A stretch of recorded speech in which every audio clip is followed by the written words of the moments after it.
happy to welcome you to our very cozy event.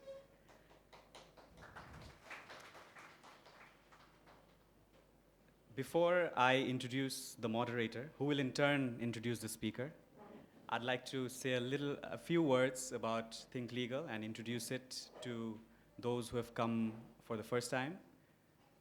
Think Legal is a not-for-profit, for-good initiative that was started very humbly by Miss Anita Ghazi Islam, who's standing at the back of the room.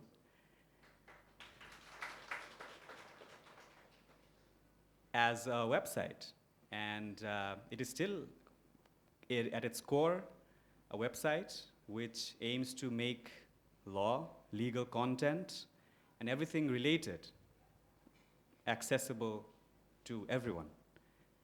With that thought in mind, the website was created, and for the first couple of years, we worked on uploading judgments, uploading laws, uploading legal personality biographies. And when we had a solid base of content, we were thinking, what could we do next? And one of the ideas that sprung up was, so we thought we would, there was a gap in us learning from the honorable judges and senior advocates in a direct way. So we thought we would do a lecture series. And then from that, we initially thought, okay, would it be just a studio where a lecture is videoed and then uploaded on the internet? That wouldn't be nice, so we thought we have to have a venue, and EMK Center was a great partner as a venue. And so we started this in 2015. Our first lecture was on the 10th of January, and we almost could not believe that this would work until Mr. Justice Syed Rifat Ahmed agreed to speak. He was our first speaker. He kicked us off, and Think Legal would eternally be grateful to him for that. And also, he is here with us, so I thank him for that. Also with us is Mr. Justice A.F.M. Abdul Rahman, who is one of our speakers, has spoken here. Also here with us is Mr. Justice Mahmudul Haq, who has attended, and we hope that in future he will also speak for us. Also here with us is Senior Advocate Mr. Probir Niyogi, and successful lawyers of the bar, and we welcome them all. I would not take any more time, and I'd like to introduce the moderator, who has been a star of the show from the beginning, and he has owned it in a way that I don't know if anyone else could have. I'm sure the honorable judges would agree, he's one of the most articulate advocates in the High Court. And I'm proud to say that he was my teacher. He taught me a very unpopular subject called Government and Politics. And I'm eternally grateful for, personally, to Mustafi sir for what he has taught me, and beyond my A-levels, and how he has mentored me after that. I'd like to invite Mr. Mustafizur Rahman Khan to the stage. Thank you.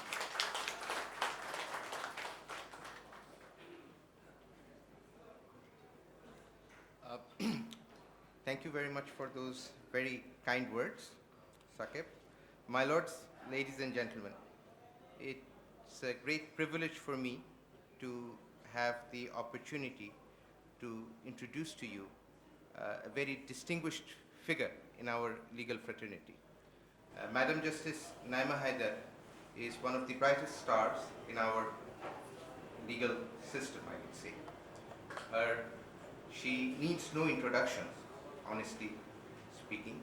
She had a very distinguished academic career in Dhaka University. where she was a topper in the LLM. Before joining the legal profession, she actually taught at Dhaka University. She was a lecturer. After that, she was an assistant professor. If anybody asks you a general knowledge question about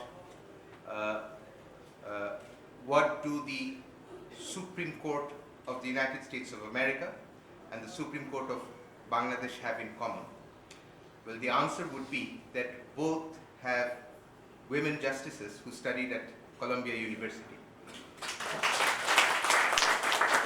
So, while the Federal Supreme Court of the United States of America has Madam Justice Ruth Bader Ginsburg, we have Madam Justice Naima Haider, who studied at Columbia University. But she did not rest after doing her second master's degree at Columbia University. She has also done postgraduate studies at Oxford University, Harvard University, and the University of London. She, before her elevation to the Supreme Court of Bangladesh as a judge of the High Court Division, she also served in the Attorney General's office, first as an Assistant Attorney General, then as a Deputy Attorney General. So our Supreme Court is very fortunate to have very distinguished judges who have had very rich careers. But I would suppose that the other judges of the Supreme Court of Bangladesh would forgive me if I say that perhaps Madam Justice Naima Haider is as rich a credential as one can see for any judge of the Supreme Court of Bangladesh. In her elevation to the Supreme Court of Bangladesh, she has also continued a very rich legacy because she is a second generation judge. Her late father, Mr. Justice Badrul Haider Chaudhary, was a former Chief Justice of the Supreme Court of Bangladesh. So she is continuing in that tradition. And of course, again, I am not one for comparing judges. From my end of the bar, which is the lower side of the bar, all judges of the Supreme Court of Bangladesh are learned, distinguished, and whatever falls from their mouth are pearls of wisdom to be accepted by me. But I speak this very earnestly. Any young member who comes to the bar who is interested to develop himself as a lawyer should always go to the law reports and read the law reports of 4 judges in particular. I consider these 4 judges to be the best judges that the Supreme Court has had so far, certainly amongst the past judges. And they are my Lord Mr. Justice Mustafa Kamal, my Lord Mr. Justice A.T.M. Afzal, my Lord Mr. Justice Habibur Rahman, and my Lord Mr. Justice Badrul Haider Chaudhary. So these are the 4 perhaps the most distinguished judges that the Supreme Court has had in terms of articulation, legal analysis, the way in which the judgments are written, and the way in which the principles are applied. And Madam Justice Naima Haider is upholding that tradition as far as the Supreme Court of Bangladesh is concerned. Today's legal topic, the topic for today's lecture, legal identity and civil registration and vital statistics. I must confess, despite my repeated asking, neither Anita nor Saqib were willing to disclose the details of today's topics. However, the topic itself is suggestive of very interesting areas which concern our legal system. And certainly when the speaker on this topic is none other than Madam Justice Naima Haider, I can only wait with a sense of great anticipation as to what is to follow. So without further ado, it gives me great pleasure to welcome to the dais Madam Justice Naima Haider.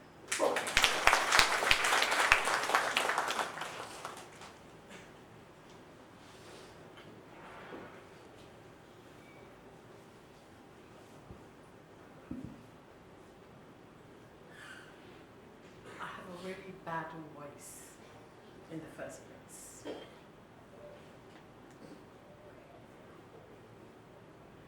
If need be, Mustafa is going to read it out.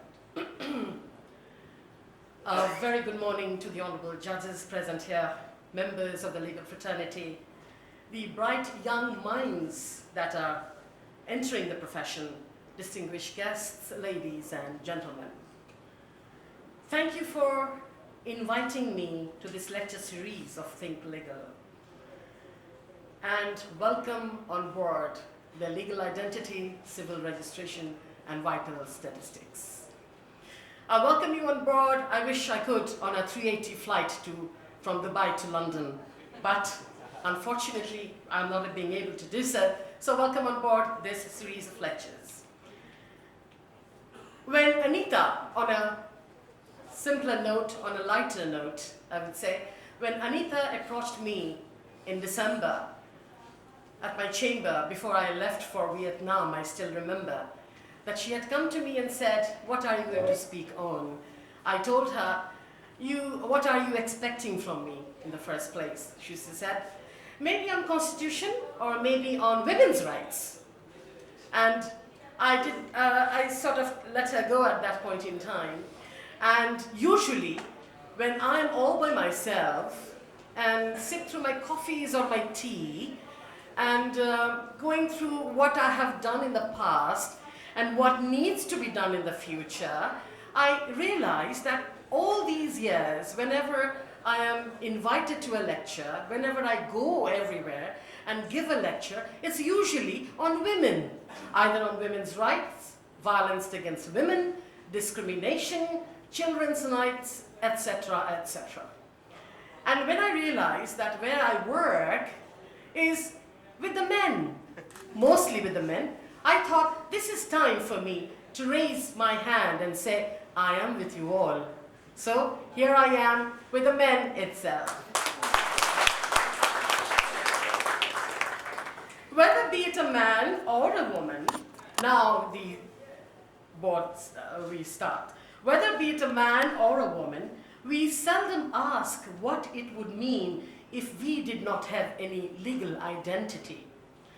To have one's legal identity and thus one's very existence recognized by the law and the state is often taken for granted by those who come from countries with well-functioning and universally applied civil registration system. On the rare occasions where legal identity is brought to the attention of the general public, it is often in the context of statelessness of refugees, catastrophes, identity theft, or the struggles of minority groups. No one should be without a legal identity. No life should be allowed to remain invisible to policymakers. No person should fall between the cracks of incomplete official data. This is how Dr. Shamshad Akhtar, the UN Under-Secretary General and Executive Secretary of United Nations Economic and Social Commission for Asia and the Pacific, ESCAP, made an impassioned plea to participants at the first Ministerial Conference on Civil Registration and Vital Statistics, CRVS, in Asia and the Pacific in November 2014 to firmly establish identity as a fundamental human right. The modern concept of CRVS is that it treats each person as a human being and brings in the dimension of legal identity and a rights-based perspective. Civil registration captures the significant moment in people's lives, such as birth, death, cause of death, marriage, divorce, and adoption. It provides the individuals with the documentary evidence required to secure legal recognition of their identity. Legal identity, in turn, enables access to essential services such as health services, education, migration, social services, employment, and inheritance, amongst others. Some activities that civil registration can contribute to include seeking employment, exercising electoral rights, transferring property, opening bank accounts, accessing credit, and obtaining other forms of identification such as passports as well as driving licenses. About 24.4 billion people in the world today lack official identification, including children up to the age of 14 whose birth has never been registered, and many women in poor rural areas in Africa as well as in Asia. Questions of identity and documentation have been increasingly important parts of the global policy agenda in recent years. and are included in the Sustainable Development Goals.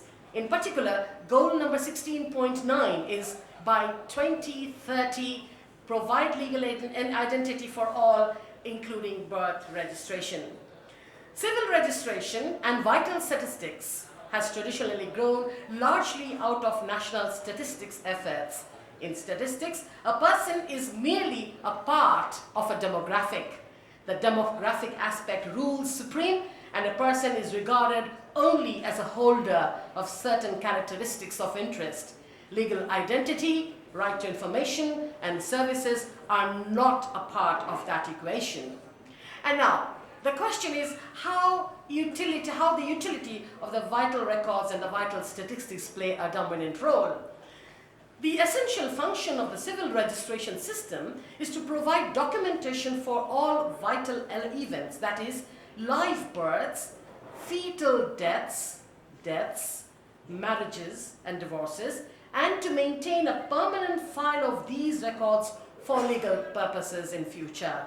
Thus, the registration process records the civil status of individuals and defines the relationship between individuals in the family organization based on, number one, the facts of a birth from which a person's civil status and other rights and obligations originate. Number two, the facts of a death which extinguishes certain rights of the individuals and create inherent rights and other obligations. Number three, the facts of a marriage, divorce, separation, adoption, legitimation, etc., which create, modify, or extinguish civil status or other rights and obligations. The registration of vital events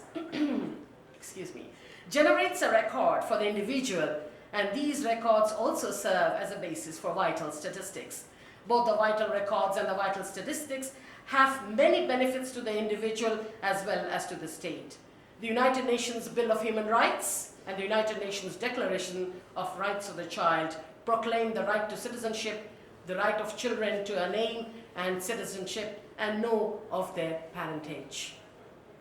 Broadly speaking, legal identity refers to a human's being, legal as opposed to physical personality. Legal identity allows persons to enjoy the legal system's protection and to enforce their rights or demand redress for violations by accessing state institutions such as courts and law enforcement agencies. Proof of one's legal identity consists of official, government-introduced and recognized identity documents, documents that include basic information attesting to the holder's identity and age, status, and or legal relationships. Without these proofs of one's legal identity, persons find it difficult to exercise and enforce their rights, obtain benefits and opportunities that the state provides. Consequently, legal identity can be construed narrowly to refer to identity documents that prove one's status as a person who can exercise rights and demand protection under the law. Most countries have a range of identity documents that serve as a variety of purposes, as I already mentioned, from birth, marriage, and death certificates to passports. However, the international community emphasizes the importance of birth certificates as the preferred standard in establishing legal identity. Welcome on board, Mr. Hassan Arif. The rights-based approach to legal identity is also rooted in Article 7 of the Convention on the Rights of the Child, which states that the child shall be registered immediately after birth and shall have the right from birth to a name and the right to acquire a personality or a nationality. Proponents of the rights-based approach view legal identity as a fundamental right in and of itself, a fundamental right of both intrinsic and instrumental value. Legal identity has intrinsic value because recognition of one's existence is integral to human dignity. Legal identity's instrumental value relates to being it a gateway to other rights and benefits that are or may be contingent on proof of identity, that is age, familial relationships, or place of birth. The primary advantage of a birth certificate is that it documents age, familial relationships, and place of birth from the very beginning of life. In developed countries where birth certificates are nearly universal, few people ponder what it takes on the government's part to issue birth certificates or what impact these documents have on their lives.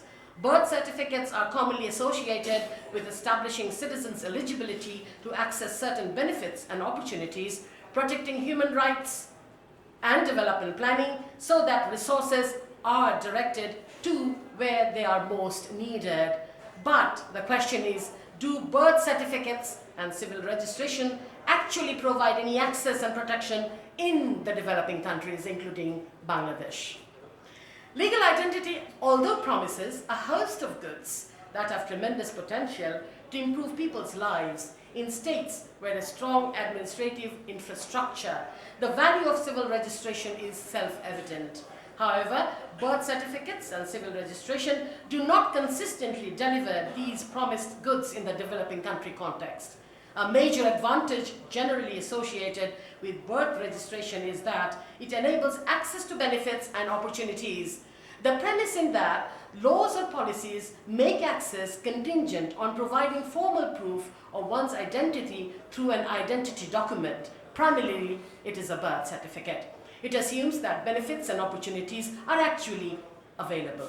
These assumptions do not always hold true, particularly in the developing country context like Bangladesh, where few benefits and opportunities are available in the first place. We may now pause here and ask a question to ourselves.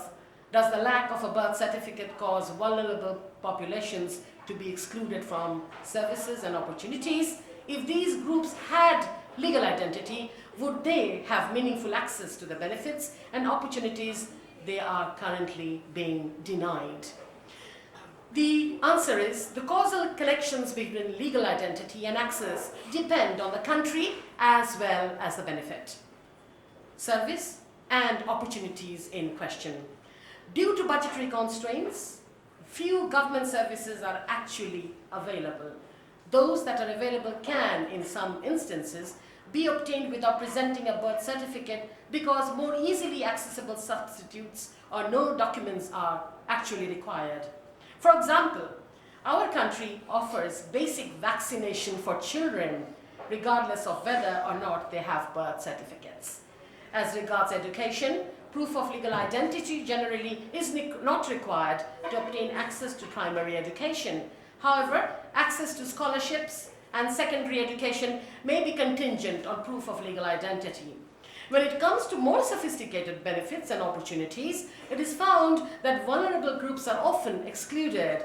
Another often cited benefit of legal identity is that it can facilitate the safeguarding of human rights. The logic behind such statement is that birth registration provides the evidentiary link essential to enforcing legislation that is intended to protect the human rights. Child rights protection is a particular area where birth certificates are touted to play a critical role. The UNICEF exclaims that child exploitation and abuse appear to be on the rise and thrive on non-registration. Birth certificates provide the state with a reliable means to verify a minor's age. Without a birth certificate to serve as proof of age, victims may not be able to avail themselves of legally defined rights and protection. One example frequently mentioned is that successfully litigating a statutory rape case requires establishing that the victim is below the legal age of consent. Weak civil registration in our country has been linked to patterns of exploitation and abuse relating to child labor, underage marriage, as well as trafficking. The extensive corpus of laws that make specific reference to age demonstrates the potentially far-reaching implications of birth registrations. Having said that, it is to be noted, few cases of violations actually find their way to the courts. Legal enforcement is expensive and complicated. Victims may not have the financial means and know-how to access the legal system, or due to social and economic pressures, victims may view an abusive situation as preferable to their alternatives. Now, what are the obstacles and the financial barriers? Identity documents are difficult to obtain in countries characterized by weak human resources and institutions. Due to a range of obstacles, the registration process often entails more time, money, and effort than it seems to be worth it. Complicated and expensive procedures, coupled with unmotivated and under-resourced registration staff, tend to discourage registrations and obtaining identity documents, particularly among the vulnerable groups. Applicants in Bangladesh face various obstacles, including financial barriers, burdensome procedures, institutional deficiencies, and lack of knowledge and motivation. The process of obtaining identity documents in Bangladesh entails a variety of financial expenses, including official fees, fines for late registration, opportunity costs, transportation expenses, and bribes. The registration process often presents procedural obstacles, bureaucratic hurdles, and burdensome evidentiary requirements. Surmounting these barriers translates into additional time and money, deterring many from registering. We have done, actually, let me tell you, why am I talking about CRVS? I was attending a conference in Nepal.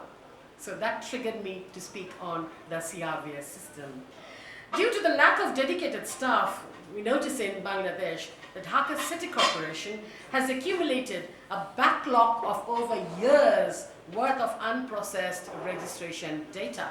Additionally, registration personnel at all levels tend to have low competency and skill levels. Bangladesh's 2004 Registration Act provides that data may be processed and stored through the use of computers and information technology, but even when it is available, relevant personnel are incapable of using such technology. For example, the research said in several locations data are still handwritten in ledgers while donor-provided computers still remain unused and probably are stored as a garbage. Against this backdrop, and to address these challenges, and provide a framework for technical support, systematic implementation, and regional cooperation, the Ministerial Conference on Civil Registration and Vital Statistics in Asia and the Pacific, held in Bangkok in 2014, which I participated in it. They adopted a ministerial declaration to get everyone in the picture in Asia and the Pacific, endorsed a regional action framework of goals, national targets, and areas of action for accelerating and focusing efforts to improve the CRVS systems in Asia and the Pacific by 2024, and proclaimed an Asia-Pacific CRVS decade from 2015 to 2024. The outcomes of the ministerial conference are also intended to achieve the shared vision for Asia and the Pacific that by 2024, all people in Asia and the Pacific will benefit from universal and responsive CRVS systems that facilitate the realization of their rights and support good governance, health, and development. We have already noted that under Goal 16, under which the legal identity target falls, is to promote peaceful and inclusive societies for sustainable development, provide access to justice for all, and build effective, accountable, and inclusive institutions at all levels, providing robust means of identification to all who now lack legal recognition of their existence will fundamentally support the achievement of some sustainable development goals, targets, such as, number 1, social protection including the most vulnerable, number 2, assistance in dealing with shocks and disasters, especially with regard to the refugees and internally displaced persons. Number 3, access to the poor to economic resources, including property and finance. Number 4, empowerment of women. Number 5, ending preventable deaths of newborns. Number 6, reducing corruption at the end and fighting crime and terrorism. Although a late entrant in the world of information and communication technologies, Bangladesh has done or has made rapid strides in recent years, and the different ministries have gone ahead and developed large electronic databases of citizens. It cannot be ignored that the Election Commission has developed the National ID system containing 98 million citizens over the age of 18. The local government division has registered 140 million people in a separate electronic database. The Ministry of Health and Family Welfare conducts periodic health census covering nearly 100 million people, and the Bureau of Statistics is on the task to develop a household database covering all of Bangladesh's 160 million citizens. And these are in addition to the education databases, which at any given time contain over 30 million children, and agricultural subsidy database, which contains over 10 million farmers, to name a few. I hope you're not falling asleep, are you? As I come close to my presentation, Mustafa is already falling asleep. As I already come close to the presentation of today, it should be the vision for all that we look forward to continuing to explore the meaning of legal identity, the relationship within human rights, the nexus with nationality, and the potential for the Sustainable Development Goal agenda to help the fight against statelessness at the end of the day. It is evident in all of this what we ultimately want, that is one simple thing: the realization of rights and development. While legal identity is indeed a right in and of itself, its purpose is an instrumental one. The same is true for nationality. Neither legal identity nor nationality is really the end game. It's about what flows from them. That is, a greater equality, a greater inclusion, and a greater ability to claim rights. Thank you all for listening to me with great patience. And before I give the floor to Mr. Mustafizur Rahman Khan, may I once again thank Ms. Anita Ghazi Islam or Anita Ghazi Rahman. You use two different names. I'm so confused about your legal identity now. And Mr. Saqib Mahbub for this initiative of the lecture series. Wishing them all the best in their future endeavors. Last but not the least, my heartfelt thanks to my brother, Justice A.F.M. Abdur Rahman, who had really encouraged me the last time I attended his lecture. And he actually handed me the floor to, ask Mr. Mustafizur Rahman that the next speaker is going to be me. And from there on, I was keeping my fingers crossed. Anyway, and thanks to Justice Syed Rafat Ahmed for continuously encouraging me, inspiring me. In fact, I have no hesitation to say that when I was a student of first year at the LLB Honours at the Dhaka University, we used to exchange notes at those point in time when we did not have any access to the computers or access to some international books. So I used to run after him literally and say, can you give me your notes, please? Can you give me your notes on contract? And I thought, and someday as we go into retirement, not before that probably, I'm going to hand over his notes which I still have in my possession. And then it can be a part of his, and that can be a part of his archive if you don't know about the archive. So I'm going to spring a surprise for him on his 67th birthday, inshallah. And thanks to Mr. Hassan Arif, thanks to Mr. Mahmoud al-Haq, Justice Mahmoud al-Haq, for coming over. And thanks to my very dear friend, the senior advocate, Mr. Probir Niogi, who has left everything in his chambers. I know he has got several motions to file tomorrow. Tomorrow before the appellate division, so many CPs to be filed, so many CPs appear, and he's going to take adjournments on Sunday, saying that Sunday is a CP day, I cannot appear. So he's going to send his juniors and take adjournments. I've already given him adjournments today, so you need not take time tomorrow. And thank you all for coming over, and I really enjoyed being a part of it. Just because I'm sweating, please don't think that I'm nervous. I'm not. It's because I've been suffering from high fever, and I think my brothers who called me yesterday, especially Mr. Mahmoud al-Haq, he was quite an eye and said, oh my God, you're not going to be able to deliver a lecture tomorrow, so why don't you hand over your notes to Mustafiz, who can read it out? I said, okay, let me try. So I was not even talking to them. 24 hours without the phone, would you believe? Naima without a phone for 24 hours, it's impossible. When Anita called me at 10 this morning, Madam, apna to golas khub kharab obusta. I said, yes, khub kharab obusta. When I came here, I did not utter a word. I was whispering so that, I spring a surprise again and say, here I am. Thank you very much.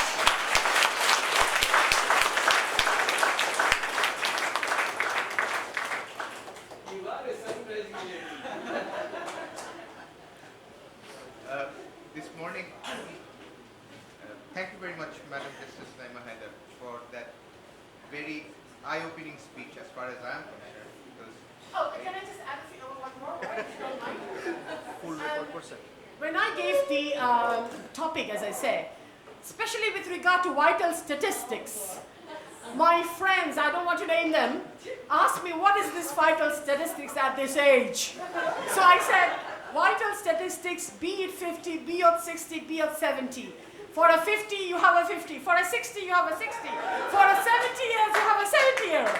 So don't even ask me what these vital statistics mean. You're going to hear what vital statistics, people think, oh my God, vital statistics is only at the age of 18, 20, 22. I said, no, the vital statistic is now until the age, well, you retire, or maybe you die. You're good. So thank you.